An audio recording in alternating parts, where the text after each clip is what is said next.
बिस्मिल्लाहिर्रहमानिर्रहीम। जी, आज के इस लेक्चर में हम एक प्रॉब्लम सॉल्व करने की कोशिश करेंगे। जो एक प्रॉब्लम है वो रेलिवेंट है रंगे कटा method for simultaneous first order equations. अगर हमारे पास सिमल्टेनियस फर्स्ट ऑर्डर इक्वेशन हो तो उसको हम रंगे कटा मेथड से किस तरह जो है वो सॉल्व करेंगे। तो एक प्रॉब्लम जो है हम सॉल्व करने की कोशिश करेंगे रंगे कटा मेथड से for second order differential equation. पहले हम first order differential equation solve करेंगे, फिर हम सेकेंड ऑर्डर डिफरेंशियल इक्वेशन जो है वो सॉल्व करने की कोशिश करेंगे इस लेक्चर में। जी, इससे पहले जो लास्ट लेक्चर था उसके अंदर हम रंगे कटा सेकेंड ऑर्डर, थर्ड ऑर्डर और फोर्थ ऑर्डर से प्रॉब्लम सॉल्व किए हमने। तो नेक्स्ट जो आज का लेक्चर है इसके अंदर हमारे पास कोई first order simultaneous first order differential equation है, उसको हमने सॉल्व करना है। जी, अब इसमें देखें जी हमारे पास एक प्रॉब्लम है, solve d y over d x is equal to y z plus x है, d z over d x is equal to x z plus y. ये हमारे पास दो इक्वेशन है, d y over d x, d z over d x, given that y of zero is equal to one. जो हमारे पास value given है initial वो क्या है कि y of zero is equal to one. हमें पता है कि यहाँ से तो हमें एक्स नॉट मिलेगा, एक्स नॉट तो हमारे पास है जीरो, और उसके करस्पॉन्डिंग हमारे पास जो वाई नॉट है वो क्या है, वो यहाँ से हमें वाई नॉट भी मिल गया, एक्स नॉट मिल गया। नेक्स्ट है जी ऑफ जीरो। अब देखें जी ये वाली वैल्यू और ये वाली वैल्यू जो है ये क्या है, सेम है, यानी x not is equal to zero. यहाँ से हमें जी नॉट मिलेगा क्योंकि ये एक्स नॉट है, उसके करस्पॉन्डिंग हमें यहाँ से जी नॉट मिलेगा। तो हमने वैल्यू फाइंड किसके लिए करनी है, फॉर y ऑफ 0.2 और z ऑफ 0.2। देखें जी यानी यहाँ पे x की वैल्यू सेम है 0.2 और 0.2। जी, पहले हमारे पास क्या था, जो भी फंक्शन होता था हम उसको f ऑफ एक्स वाई का नाम देते थे। अब इसके अंदर देखें तीन वेरिएबल इन्वॉल्व हो रहे हैं, x भी है, y भी है और z भी है। तो एक फंक्शन ये है, इस फंक्शन को हमने नाम दे दिया f1 का और इस फंक्शन को हमने नाम दे दिया f2 का। हमारे पास दो फंक्शन है, एक को हमने f1 का नाम दे दिया, एक को हमने f2 का नाम दे दिया। जो f1 of x y z is equal to y z plus x और f2 x y z is equal to x z plus y. दो फंक्शन, एक को हमने f1 का नाम दे दिया, दूसरे को हमने f2 का नाम दे दिया। अब जो वैल्यू हमें गिवन थी, जो इन्फॉर्मेशन हमें यहाँ पे दी गई वो हमने लिख ली कि x नॉट क्या है, y नॉट क्या है और z नॉट क्या है। ये चीजें यहाँ पे आ जाएंगी। और स्टेप साइज देखें जी, जीरो से हम कहाँ तक जाना है, 0.2 और 0.2 तक जाना है। अब देखें जी 0.2 पे जाना है तो स्टेप साइज हम ले रहे हैं, लेट कर लेते हैं, स्टेप साइज हमारे पास 0.1 है, क्योंकि स्टेप साइज जितना हम छोटा लेते हैं उतनी हमारी एक्यूरेसी जो है वो ज्यादा बेहतर आती है। तो अब हमने क्योंकि 0.2 फाइंड करना है तो इससे पहले अगर हमारा स्टेप साइज 0.1 हम लेट करते हैं, स्टेप साइज हमेशा छोटा हम लेंगे, तो वो 0.1 है। अगर हमने 0.1 फाइंड करना हो तो फिर तो हमें जस्ट एक ही स्टेप यहाँ तक ही करना पड़ेगा, पहली वैल्यू फाइंड करने पड़ेगी। अब हमें 0.2 तक जाने के लिए 0.1 जो है वो एक्स्ट्रा फाइंड करना पड़ेगा। जी, सिमिलरली अब यहाँ पे देखें कि पहले हम k1 फाइंड करते थे, k2, k3 और k4। अब हमारे पास फंक्शन दो है। अब अगर इस फंक्शन के लिए हम नाम रख रहे हैं k1, k2, k3, k4, तो सिमिलरली इस फंक्शन के लिए हम कोई और नाम रख लेंगे ताकि ये सेम नाम हो। तो इसके लिए हमने नाम रख लिया L1 का, यानी इस फंक्शन के लिए हमें k1 फाइंड करना है, k2, k3, k4। तो इसके लिए भी हमें फाइंड करना है k1, k2, k3, k4, लेकिन इसके लिए हमने नाम चेंज कर दिया है क्योंकि फंक्शन डिफरेंट है तो हमने नाम भी डिफरेंट यूज किए हैं। इसके लिए हम यूज कर रहे हैं L1, L2, L3 और L4। बाकी फार्मूलाज देखें वो सेम ही है जी। k1 उसी तरीके से, पहले हमारे पास दो फंक्शन थे तो हम लिखते थे hf x naught y not. अब इस फंक्शन के अंदर देखें जी तीन वेरिएबल हैं तो ये बन जाएगा x नॉट, y नॉट और z नॉट बन जाएगा। तो इस फंक्शन के अंदर h हमारे पास 0.1 है, x नॉट हमारे पास 0 है, तो अगर आप यहाँ पे 0 पुट करें तो ये टर्म तो हो गई 0। फिर आ जाएगा y नॉट और z नॉट। y नॉट आपके पास क्या है, 1 है, z नॉट आपके पास क्या है, -1 है। जब 1 और -1 को मल्टीप्लाई करेंगे तो आपके पास आंसर क्या आएगा, माइनस, यहाँ पे देखें -1 आएगा। -1 को 0.1 जो h की वैल्यू है, जब हम उससे मल्टीप्लाई करवाएंगे तो ये हमारे पास जो आंसर आएगा वो आएगा -0.1 आ जाएगा। ये हमने k1 फाइंड कर लिया। अब ये k1 हमने फाइंड किया इस फंक्शन के लिए। किसके लिए, इस। सिमिलरली हमने इस फंक्शन के लिए भी K1 फाइंड करना है, लेकिन इसको हमने नाम दिया हुआ है L1 का। बाकी सारा कुछ सेम है। फार्मूले में देखें जी, अगर इस K1 को L1 से रिप्लेस कर दें, बाकी चीजें सारी सेम है। देखें x naught, y naught, z not.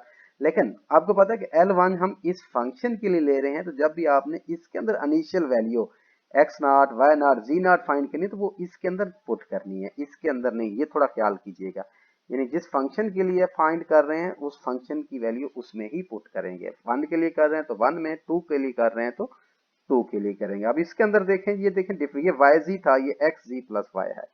देखें दोनों डिफरेंट है। अब इसके अंदर सेम वैसे ही देखें, h की जगह 0.1, f2 x naught, y naught, z not. तो इसके अंदर देखें x नॉट तो हमें पता है 0 है, तो ये टर्म तो हो गई 0, जस्ट बच गया y नॉट हमारे पास क्या है, 1 है, तो ये वैल्यू यहाँ पे क्या आ जाएगी, 1। देखें जी -1 जब 0 से मल्टीप्लाई हो गया, ये 0 हो जाएगा, जस्ट 1 रह जाएगा। इस 1 को 0.1 से मल्टीप्लाई करेंगे तो ये 0.1 जो है वो आपको यहाँ से मिल जाएगा। तो नेक्स्ट अब हमने फाइंड करना है, क्योंकि हमने K1 फाइंड कर लिया, इसके लिए हमने L1 फाइंड कर लिया। अब हम इसके लिए K2 फाइंड करेंगे, फिर इसके लिए L2 फाइंड करेंगे। जी बस ये याद रखना है, जब K1 फाइंड करना है तो ये फंक्शन यूज करना है, जब L2 फाइंड करना है तो आपने ये वाला फंक्शन जो है वो यूज करना है। जी K2 के लिए हमने फार्मूला लगा दिया K2 का, क्योंकि फोर्थ ऑर्डर में हमारे पास K2 के लिए ये फार्मूला था। जी देखें जी, K2 क्या है, x not plus h over 2, y not plus K1 over 2 था, क्योंकि इसमें तीसरा फंक्शन z भी है। तो z के लिए क्या यूज करेंगे, z not plus L1 over 2। ये चीज थोड़ी समझने वाली है। पहले तो हमारे पास जस्ट K1 होता था और दो वेरिएबल होते थे x और y। अब हमारे पास वेरिएबल कितने हो गए, 3। तो तीसरे z के अंदर हम क्या करेंगे, तीसरे z के अंदर हम L1 की वैल्यू यहाँ पे पुट करेंगे। जी x नॉट तो है 0, h हमारे पास 0.1 है, उसको 2 पे डिवाइड किया तो देखें जी 0.05 आ गया। y नॉट हमारे पास 1 है, प्लस K1 आप यहाँ से मालूम कर चुके हैं, इसको 2 पे डिवाइड करें, 1 में ऐड करें तो ये आपके पास ये वैल्यू आ जाएगी y not plus K1 over 2 की। सिमिलरली z नॉट आपको पता है, z नॉट की वैल्यू आपके पास -1 है। L1 आप यहाँ मालूम कर चुके हैं, 0.1 है, उसको 2 पे डिवाइड करें और उसको जो L1 ओवर 2 की वैल्यू आएगी उसको z नॉट में ऐड कर दें, तो आपके पास ये वाली वैल्यू होगी। अब आप फंक्शन के अंदर x को रिप्लेस करेंगे 0.05 से, y को रिप्लेस करेंगे 0.95 से, और z को रिप्लेस करेंगे -0.95 से।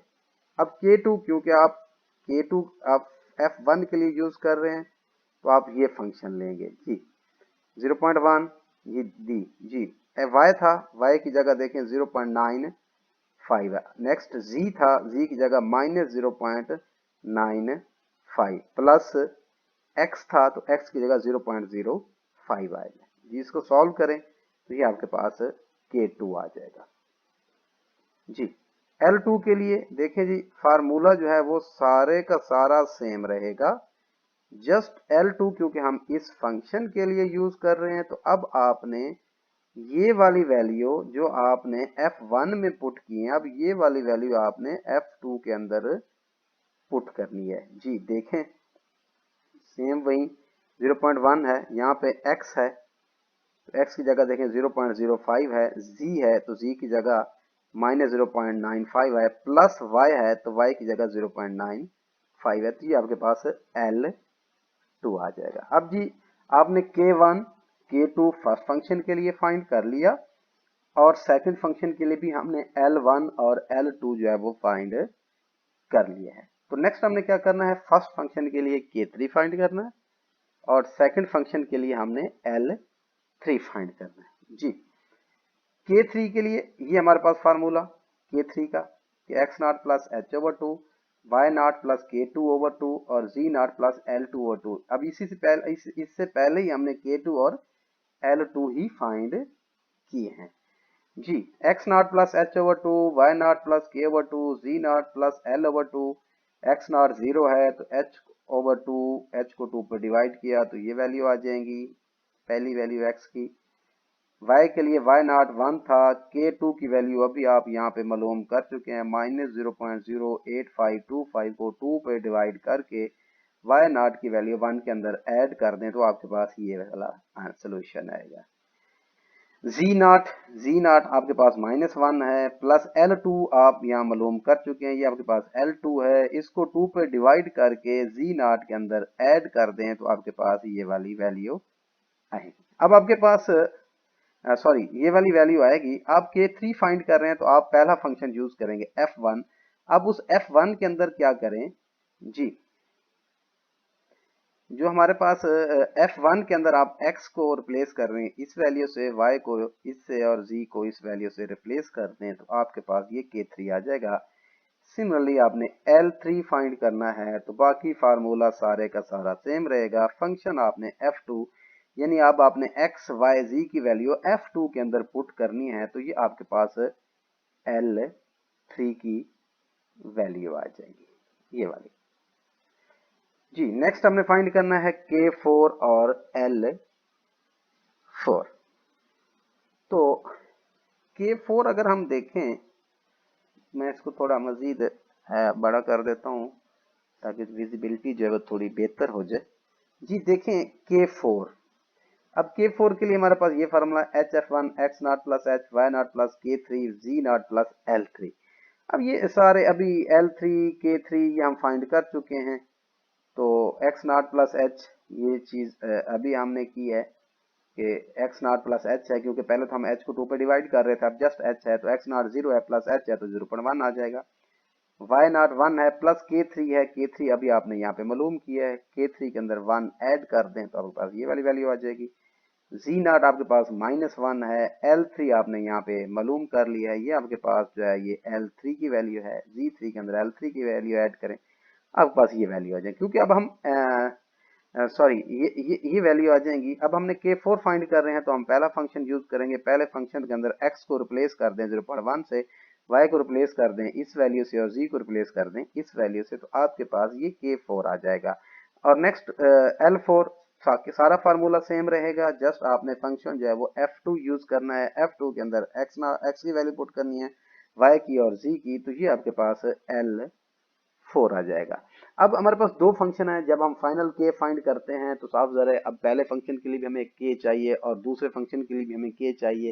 इस तरीके से हमने पहले फंक्शन के लिए k रख लिया और दूसरे फंक्शन के लिए आई थिंक l की हमने l रख लिया, नाम बदल दिया। अब देखिए जी पहले फंक्शन में क्या था कि जनरल फॉर्म हमने लिख ली k की, जनरल फॉर्म में अब हम K1 K2 K3 K4 जो भी हमने फाइंड किए हुए हैं उनको यहाँ पे पुट करेंगे, ये हमारे पास K आ जाएगा। सिमिलरली जब आपने इस L को जनरल फॉर्म में लिखी तो बाकी सारा कुछ सेम रहेगा, जस्ट K1 की जगह आ जाएगा L1 प्लस 2 K2 की जगह आ जाएगा plus 2L1 plus 2L3 plus L4 आ जाएगा। अब L1 L2 L3 L4 हम ऑलरेडी फाइंड कर चुके हैं, वो वैल्यू आपने इसके अंदर पुट कर देने, ये आपका K आ गया और ये आपका L आ गया। अभी तक हमने जो फाइंड किया है वो हमने फाइंड किया है 0.1। अब हमने क्या फाइंड करना है 0.1 फाइंड किया। अब जबकि हमने जाना है 0.2 तक जी। देखें ये देखें y1 equal to y 0.1 y not plus k, हमने y1 फाइंड कर लिया, ये हमारे पास y1 आ गया 0.1 और इसी तरह z1 आपके पास क्या आ जाएगा z 0.1 z not plus l हो जाएगा। ये बात थोड़ा ख्याल कीजिएगा, जब हमने पहली वैल्यू फाइंड की तो y1 क्या आ जाएगा y नॉट प्लस k, जब आपने z1 फाइंड करना तो ये हो जाएगा z नॉट प्लस l हो जाएगा। क्योंकि हम k जो है फर्स्ट फंक्शन के लिए यूज कर रहे हैं, l जो है वो हम सेकंड फंक्शन के लिए यूज कर रहे हैं। इनिशियल y नॉट जो है वो y नॉट जो है वो पहले फंक्शन के लिए, z नॉट जो है वो दूसरे फंक्शन के लिए। y1 z1 हमने यहाँ से मालूम कर लिया। अभी हमने 0.1 फाइंड किया है, जबकि हमने जो हमें प्रॉब्लम दिया गया प्रॉब्लम में हमने 0.2 तक जाना है।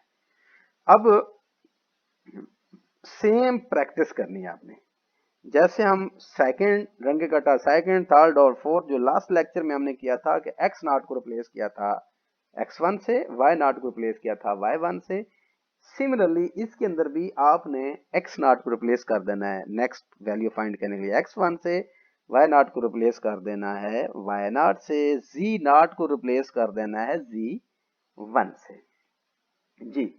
अब देखें ये वाली वैल्यू दोनों में सेम है, यानी ये आपका हो जाएगा x1 इज इक्वल टू 0.1। अब ये x1 है तो x1 के करस्पॉन्डिंग ये y1 की वैल्यू ये होगी जी, ये y1। सिमिलरली ये आपके पास x1 है तो x1 के करस्पॉन्डिंग जो दूसरा फंक्शन था हमारे पास z1 होगा, क्या होगा z1, ये z1 की वैल्यू है।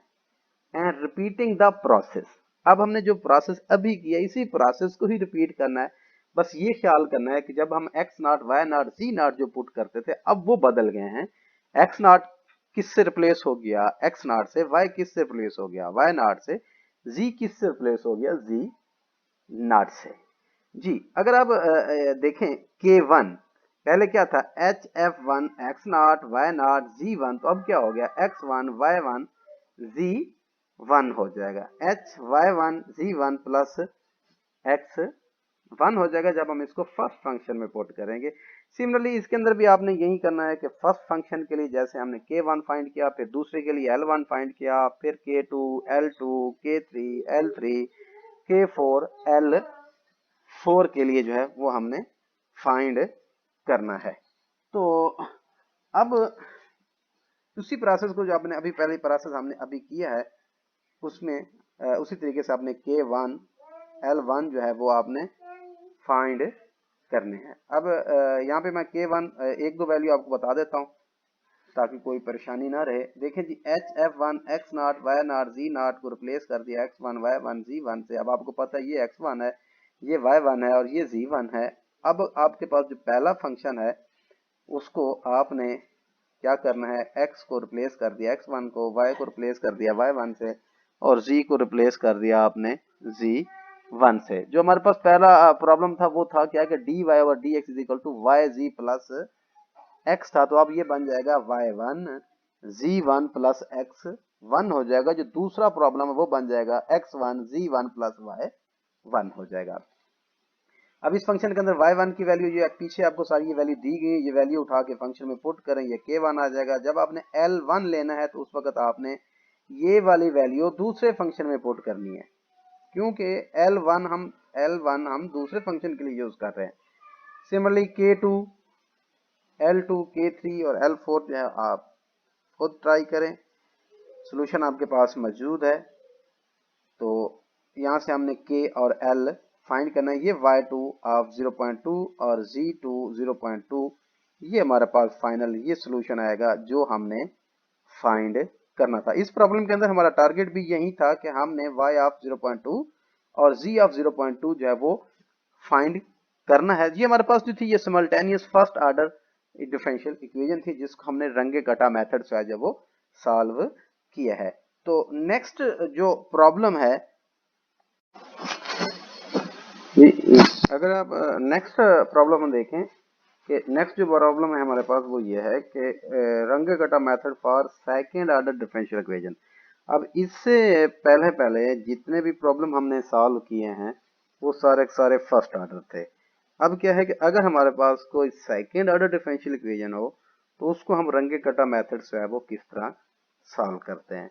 तो करना क्या है कि अगर हमारे पास सेकंड ऑर्डर डिफरेंशियल इक्वेशन हो तो हम उसको फर्स्ट ऑर्डर डिफरेंशियल इक्वेशन में लेके आते हैं, फिर हम उसको सॉल्व करते हैं। तो इस प्रॉब्लम को स्टार्ट में समझना बहुत ज़रूरी है, क्योंकि इसके जो स्टार्ट के स्टेप हैं अगर वो आपको समझ आ गए तो उसके बाद बाकी जो इसका रेस्ट ऑफ पार्ट है वो सारे का सारा जो अभी हमने सॉल्व किया simultaneous first order differential equation solve किए हैं बाकी सारा का सारा उस सेम ही है।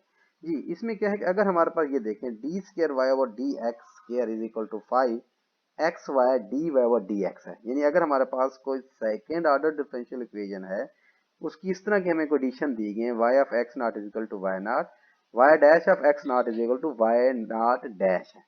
तो करना क्या है कि ये जो d y over d x है जो भी ये डेरिवेटिव फॉर्म में पड़ा है इसको हमने नाम दे दिया जी का, यानी d y over d x को लेट कर लिया कि ये कोई जी है। अगर हम इसका डबल डेरिवेटिव लें यानी d y d square y over d x के लें तो ये बन जाएगा d z over d x. अब अगर जो हमारे पास ये इक्वेशन 11.51 है इसको अगर हम d square y over d x को रिप्लेस कर दें उसकी वैल्यू से तो ये बन जाएगा d z over d x is equal to 5 x y d y over d x को उसकी वैल्यू से रिप्लेस करें तो यहाँ पे क्या आ जाएगा हमारे पास जी आ जाएगा। Next y of x not is equal to y not. अब ये dy ओवर dx को हम y डैश लिख सकते हैं। अगर ये y डैश है तो y डैश किस चीज की इक्वल है, z की इक्वल है, तो ये हमारे पास बन जाएगा z of x not is equal to y not dash है। तो अब ये क्योंकि ये y डैश किस चीज की इक्वल है, z के, तो ये बन जाएगा z नॉट बन जाएगा जी। तो अगर हम नेक्स्ट स्लाइड देखते हैं जी, तो हमारे पास ये देखें जी, जस्ट आपने वैल्यू रिप्लेस की तो आपके पास हमारे पास दो इक्वेशन बन जाएंगी सिमल्टेनियस। एक को हमने y1 f1 का नाम दे दिया, एक को हमने f2 का नाम दे दिया। ये चीजें आपको ज्यादा क्लियर हो जाएंगी इस प्रॉब्लम से। अगर हम इस प्रॉब्लम को सॉल्व करते हैं, इसमें ये सारी चीजें यही है, वो आपको अच्छे तरीके से क्लियर हो जाएंगी जी। देखें हमारे पास, देखें वही है d square y over d x, double derivative है, सेकंड ऑर्डर है, is equal to x y dash minus y, y of 0 is equal to 3, y dash of 0 is equal to 0 to approximate this। हमने find करना है y of 0.1। अब देखें ये second order है, जब भी सेकंड ऑर्डर इक्वेशन को हमने सॉल्व करना है, सबसे पहले हम उसको फर्स्ट ऑर्डर में लेके आएंगे। उसमें क्या था कि लेट कर लिया, ये y था यानी dy ओवर dx, जो भी y डैश इसको हमने लेट कर लिया z है, ये क्या है z है। तो अब अगर मैं इसका y का डेरिवेटिव ले लूं तो डबल डेरिवेटिव, तो क्या बन जाएगा y डबल डैश के लिए y double dash is equal to z dash. ये देखें अब इनकी वैल्यू जो इक्वेशन नंबर 1 के अंदर है ये हम रिप्लेस कर देते हैं। कैसे रिप्लेस करेंगे? इक्वेशन नंबर 1 रिड्यूस टू, जो ये पहली थी y dash is equal to z, ये हमारे पास इक्वेशन नंबर 1 बन जाएगी। y dash is equal to z, ये बन जाएगा f1 x y z। एक तो हमने यहाँ पे इक्वेशन बना ली। दूसरी क्या थी कि y double dash is equal to z dash, यानी इस y डबल डैश को अगर मैं रिप्लेस कर दूं z डैश से, तो ये क्या बन जाएगा z dash is equal to x y dash, और वाई डैश हमने लेट किया हुआ है z के इक्वल, तो ये बन जाएगा x z minus y, x z minus y. तो इसको हमने नाम दे दिया f2 ऑफ एक्स वाई और z का। अब देखिए ये boundary condition y of 0 is equal to 3। अब देखिए ये y डैश है, y डैश किस चीज की इक्वल है z के। इस y डैश को भी अगर मैं कंडीशन में रिप्लेस कर दूं z से, तो ये बन जाएगा z of 0 is equal to 0। ठीक हो गया, ये देखिए जी z of 0 is equal to 0 हो जाएगा। अब हमें पता है कि ये वाली वैल्यू x नॉट की वैल्यू और उसके करस्पॉन्डिंग y नॉट होता है। ये देखें x not is equal to 0 और y not is equal to 3 आ जाएगा। सिमिलरली ये x नॉट और उसके करस्पॉन्डिंग z नॉट किस चीज की इक्वल आ जाएगा? 0 की इक्वल आ जाएगा। अब अगर आप देखें तो हमारे पास दो फंक्शन बन गए, यानी हमारे पास simultaneous first order differential equation बन गई है। अब इसके ऊपर हमने रंगे कटा मेथड जो है वो अप्लाई करना है। तो इसके बाद सारा प्रोसीजर सेम है। जब फंक्शन दो हैं तो लास्ट प्रॉब्लम में हमने यही डिस्कस किया था कि अगर फंक्शन, पहले फंक्शन के लिए हम k1 k2 k3 और k4 फाइंड कर ले हैं, सिमिलरली हमें सेकंड फंक्शन के लिए भी k1 k2 k3 और k4 की वैल्यू जो है वो हमें चाहिए। तो क्योंकि दो फंक्शन डिफरेंट हैं, तो डिफरेंट फंक्शन के लिए हम क्या करते हैं कि पहले के लिए k1 यूज कर लेते हैं, दूसरे के लिए हम l1 यूज कर लेते हैं, k2 l2 k3 और k4। ये चीजें हम ऑलरेडी जो है वो डिस्कस कर चुके हैं और अच्छी खासी डिटेल में कर चुके हैं। तो एक कोशिश करते हैं जितना हो सकता है कि इसको भी एक्सप्लेन कर देते हैं, लेकिन चीजें इसके अंदर ज्यादा एक्सप्लेन करने वाली हैं नहीं, सारी चीजें वही हैं जो हम ऑलरेडी कर चुके हैं। चलो फिर भी जी, k1 formula hf1 x naught y naught z naught जी। अब इसमें देखें, आप जब k1 पहले फंक्शन के ले रहे हैं, अब आपको पता है कि ये आपका पहला फंक्शन है, बेशक आप इसको कोई नाम दे दें ज्यादा बेहतर रहेगा ताकि आप गलती से बच जाएं जी। तो इसके अंदर देखें f1 x y z सिर्फ z की इक्वल है, इसके अंदर एक ही वेरिएबल z है, इसके अंदर x और y नहीं है। तो जब हम इसके अंदर वैल्यू पुट करेंगे, इसके अंदर x और y तो है नहीं, सिर्फ z है। क्या है? z नॉट है। तो z नॉट की वैल्यू क्या है? 0 है। जब मैं f1 x naught y naught z not की वैल्यू पुट करूंगा वो हो जाएगी 0। h की वैल्यू है 0.1। अब 0.1 को 0 से मल्टीप्लाई करें तो k1 जो है वो आपके पास 0 आ जाएगा। इस तरीके से आपने L1 फाइंड करना है। L1 के लिए आपने फंक्शन ये f2 कंसीडर करना है, ये z डैश वाला, ये हमारा सेकंड फंक्शन है जी। इसके अंदर बाकी सारा कुछ, इसके अंदर देखें तीनों वेरिएबल है, x भी है, z भी है, y, यानी ये जब हम x naught y naught z not find करेंगे तो ये बन जाएगा x not z not minus y not. अब ये वाली वैल्यू हमारे पास मौजूद है, ये सारी वैल्यू x नॉट की वैल्यू उठाएं, y नॉट की, z नॉट की, इस फंक्शन के अंदर पुट कर दें तो ये आपके पास L1 की वैल्यू आ जाएगी। सिमिलरली आपने k2 फाइंड करना है, k2 का फार्मूला लिख लिया। तो अब आपके पास x not plus h over 2 x not 0 था, h को 2 पर डिवाइड कर दिया, आपके पास ये आ जाएगा। वाई नॉट की वैल्यू आपके पास 3 है, उसके अंदर k1 आप फाइंड कर चुके हैं 0, तो ये जस्ट 0/2 0 हो जाएगा, जस्ट वाई नॉट की जगह आ जाएगा 3। जी नॉट है, जी नॉट आपके पास 0 है, L1/2 L1 की वैल्यू आप -0.3 फाइंड कर चुके हैं, 2 पे डिवाइड कर देंगे, ये वैल्यू आ जाएगी HF। अब आप फंक्शन पहले के अंदर, क्योंकि K2 फाइंड कर रहे हैं, पहले फंक्शन के अंदर एक ही वेरिएबल है z, तो z की वैल्यू क्या आ जाएगी -0.15, ये देखें -0.15, और ये साथ सॉरी सॉरी सॉरी सॉरी, क्योंकि हम ठीक है K2 फाइंड कर रहे हैं, तो इसके अंदर पहला फंक्शन ही लेंगे, जस्ट z था तो z की जगह उसकी वैल्यू पुट कर दी, -0.15 h के साथ मल्टीप्लाई किया, K2 आ जाएगा। उसके बाद L2 के लिए जस्ट ये सारी वैल्यू जो हैं ये सेम रहेंगी, x y और z की। फंक्शन आपने जो है वो z डैश वाला फाइंड करना है, ये f2 फंक्शन आपने सेकंड फंक्शन लेना है। इसको x y z को उसकी वैल्यू से रिप्लेस कर दें, तो ये आपके पास L2 की वैल्यू आ जाएगी। सिमिलरली K3 L3 फाइंड करना है, तो मेरा नहीं ख्याल कि मैं अब इसकी बहुत ज़्यादा डिटेल में जाऊं, क्योंकि लास्ट लेक्चर में और इस लेक्चर में सारा कुछ हम यही कर रहे हैं कि K1 कैसे फाइंड करते हैं, K2 कैसे करते हैं। इसमें जो सबसे ज़्यादा इम्पोर्टेंट चीज़ है वो है यही कि आपको फार्मूलाज जो हैं वो आने चाहिए। अगर आपको पता है कि मैं कौन सा प्रॉब्लम सॉल्व कर रहा हूँ, उसमें आरके की हम बिस्मिल्लाहिर्रहमानिर्रहीम वो मेथड जो है वो हम लगा रहे हैं। आज के इस लेक्चर तो में हम ये सीखेंगे, उसके बाद अगर हमें पता है कि K1 K2 K3 K4 का जनरल फॉर्म क्या है फार्मूले की, उसके बाद बाकी ये सारा कुछ सेम ही है कि x0 y0 z0 x1 y1 z1 की वैल्यू उठा के हम फार्मूले में पुट करते जा रहे हैं, उसको सिंप्लीफाई करेंगे, वो हमारे पास आंसर आ जाता है। तो K4 और L4 जो है ये मैं छोड़ रहा हूँ, आपके लिए छोड़ रहा हूँ, मेरा नहीं ख्याल कि इसमें आपको कोई प्रॉब्लम है, ये आप कर सकते हैं। तो उसके बाद नेक्स्ट, जब हमने K4 और L4 फाइंड कर लिया, उसके बाद नेक्स्ट होता है K फाइंड करना होता है।